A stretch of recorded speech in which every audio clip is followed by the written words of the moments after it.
What is community? More to the point, I want to ask you, what are our communities? A community is a group of people with a common interest, something you share of interest. And it's especially known as a community when you live together, some kind of a geographic particularity, a neighborhood, a family. But a community is also shared ownership or participation or a shared activity not necessarily done with those who are near you. Let me explain. The concept of community was very much on our hearts and minds yesterday as we listened to the Reverend Verity Jones. Joey mentioned, there he is, that we had a marvelous workshop with elders and pastors from around the state of Ohio in the Christian Church Disciples of Christ. I knew Verity Jones when I was going to college at Phillips University. I was part of the president's scholarship group, and we would eat over at the president's house, and this young little Verity, who was in high school at the time, would run through and have some question of her father or mother while we were there having dinner or speaking with one another. But she's grown up now. She is known to most disciples as the editor of the Disciples World magazine, an award-winning magazine that unfortunately has gone the way of many other print newspapers and magazines and is no longer in circulation. But right now, and to the point of what she was sharing with us yesterday, she is the project director for the new media project at Union Theological Seminary. And she asked us to consider the social media revolution and its impact on the church. At times, it seemed the question kept coming down to, can you give a hug over the internet? Or do you have to be present to win? Or if I can share something that Joey shared that was got a good laugh from the congregation, when hearing about someone who went to a virtual church online, he asked, do you print out the communion wafer and eat it? There was a lot of anxiety and concern as we talked about the social media revolution that has taken over our world. And part of that anxiety was due to the fact that most of those of us gathered were over 50 and had a not too deep familiarity with technology. Not everybody, and there's certainly no stereotypes. Some people kind of blow our minds who are up there in age and are very comfortable with email and tweeting and so forth. But most of the folks there were very clear that they didn't have a lot of experience with technology. Many were concerned as to whether or not social media such as Facebook and blogs and instant messaging would ever be an adequate substitute for the living, breathing, and hugging community that we know as Franklin Circle Christian Church. The verdict was out. Yet, Reverend Jones pressed us pretty hard to understand that the virtual community out there, while unfamiliar and mysterious to many of us, is an established part of this world. It's an established part of the church, whether we know it or not. But she also gave us a bit of relief by saying we don't have to see such dilemmas as either this or that. We really can see it as both this and that. Let me help us get into the spirit of yesterday's conversation by doing a little bit of polling. I hope you all will participate in this. No judgments whatsoever. But I would invite you to raise your hands if the following applies to you. How many of us have ever sent or received an email message? You feel free to look around. That's the whole point of this. Okay. I wish Ralph Eyring were able to be here today. He's having some health problems. But Ralph has been taking, thanks to Jim Robinson, internet classes, and he has a new laptop, and I happen to know for the first time in his life, in his years something life, he has sent an email. So next time you see Ralph, ask him for his email address. Okay, how many of us have ever created and used a Facebook account? Wow, okay, more than I had expected. How many of us have ever sent or received a text message from your phone? Wow. How many of us have ever sent or received a Twitter tweet? Okay, we dropped down there significantly. How many of you all have ever been to Franklin Circle Christian Church's webpage? Okay. We are looking these 4 weeks, this fall, at the mission statement of Franklin Circle Christian Church. Last week I made the pitch that we must all necessarily be disciples of Jesus Christ. And that means we need to have intentional, regular, and communal ways of learning and growing and deepening our spirituality. I used the word communal last week and I didn't explain it a lot. Let's talk a little bit more about what communal, which means living in community, means. Does being in community necessarily mean your body has to be present? Does being in community require that I see the whites of your eyes? Feel the heat of your body? Smell the fragrance you sprayed on this morning? Touch your hand, hug your body? Is that required for you to be in community with someone? Or does communal mean that I look just like you?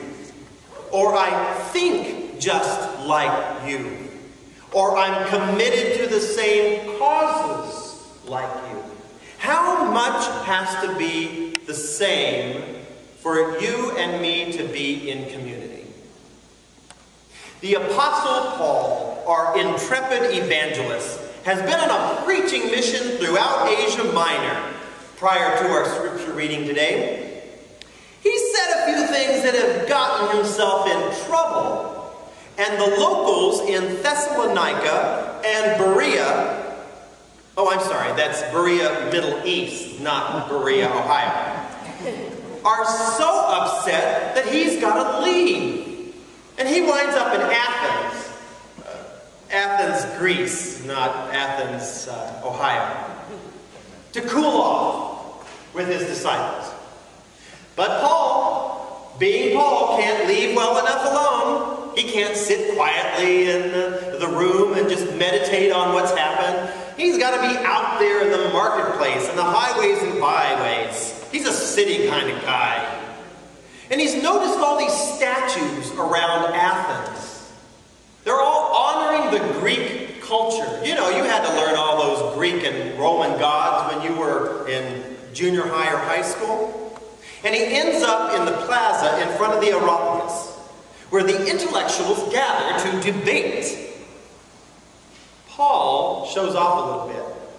He shows he's pretty darn intellectual as well.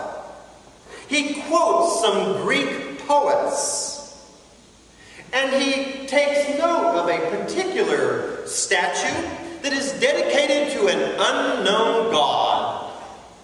Now we surmise that whoever was in charge of the statues of Athens ran out of gods and decided, well, we better make one to all the rest of them just so we don't get in trouble with one of them. So there's a statue of an unknown god.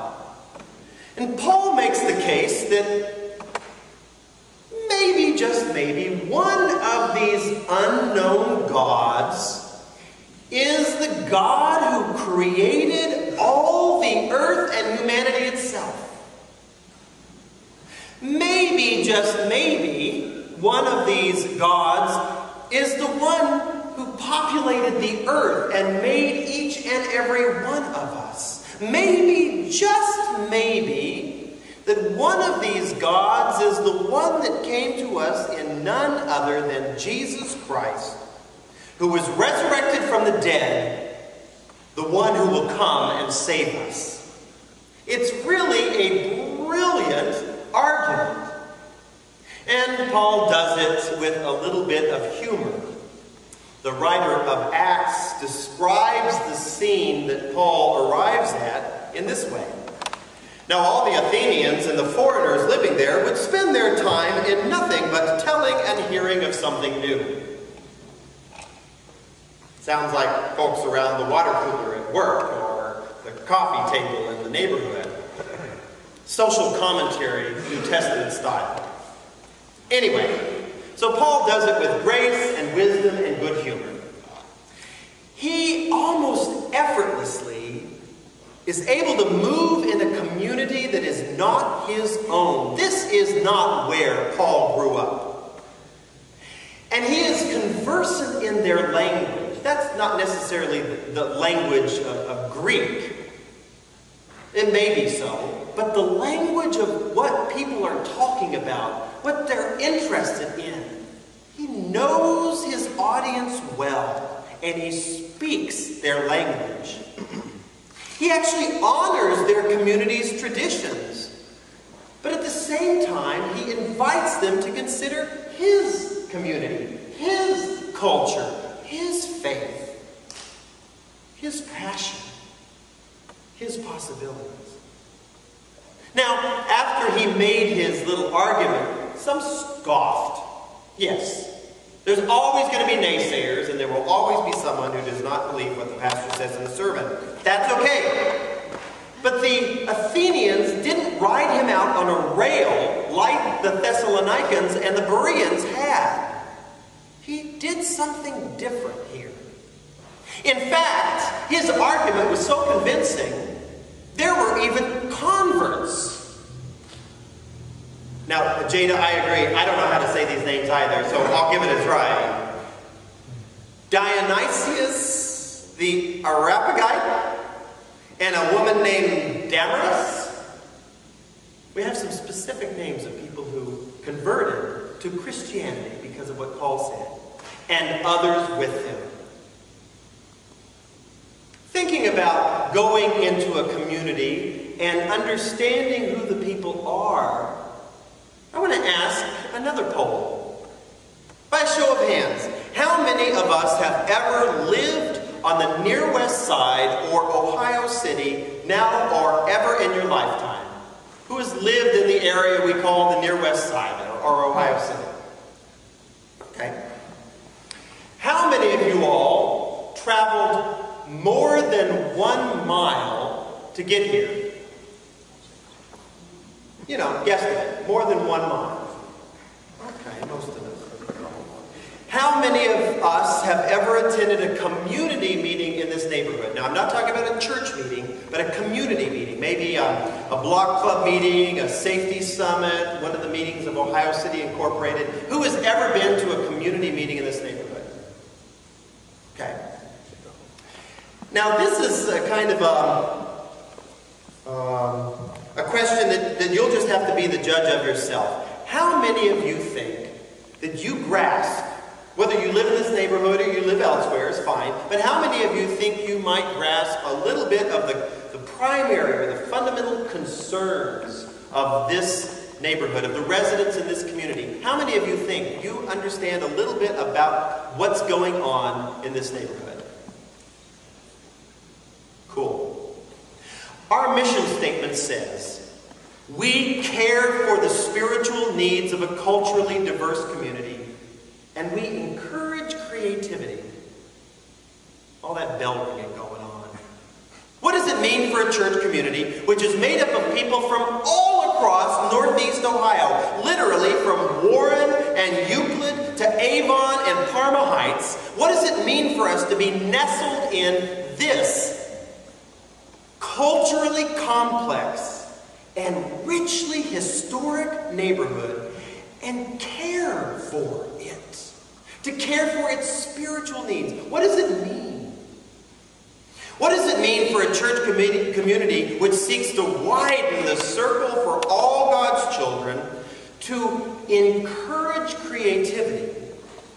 In a neighborhood which is home of the offices of Cleveland International Film Festival and Cleveland Public Art, as well as being the home to Cleveland Public Theater, the Near West Theater, and if you read the newspapers last week, for the first time in history, a West Side location of the Cleveland Museum of Art within blocks of this church. What does it mean for us to encourage creativity in a neighborhood that has some extraordinary arts communities as well as people in abject poverty?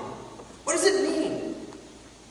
If we take Paul's model from Athens, which I think was built on Jesus' model for how he lived and breathed and had his being, exemplified in the way that Jesus dealt with people like Zacchaeus in the tree, then we're going to be intentional about several things. 3 points. Quick.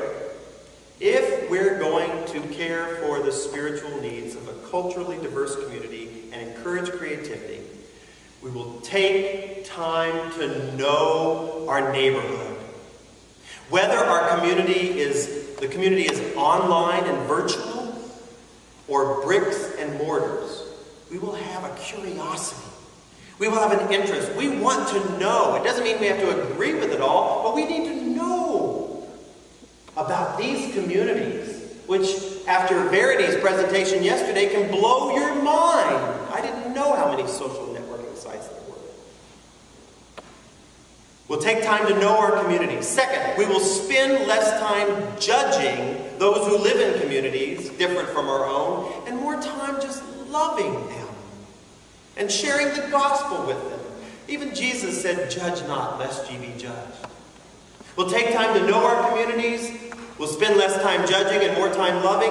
And we'll seek to be in community with good humor, deep humility, and profound respect. Understanding that God and Jesus took great pains to cross the boundaries that separate and divide us from the divine in order to be a living, breathing, loving part of our community. The human community. It's not easy. You know, I'm reminded of the two communities in the musical Oklahoma. The farmers and the cowmen. They must be friends.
caring for the spiritual needs of a culturally diverse community.